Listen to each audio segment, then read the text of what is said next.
সোয়া রাধান্ন মন্দির আর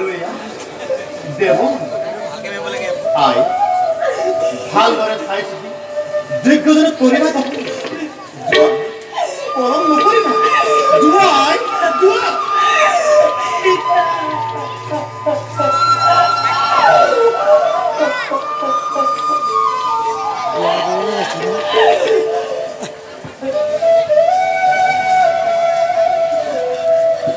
এটা কি চাই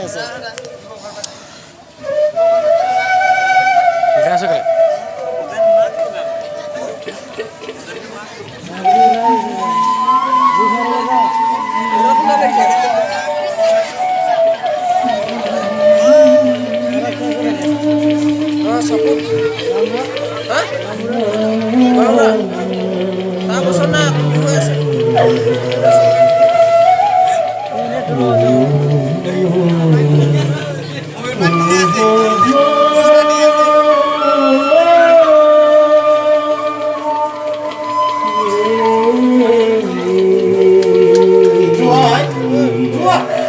ভাই কোন লিখো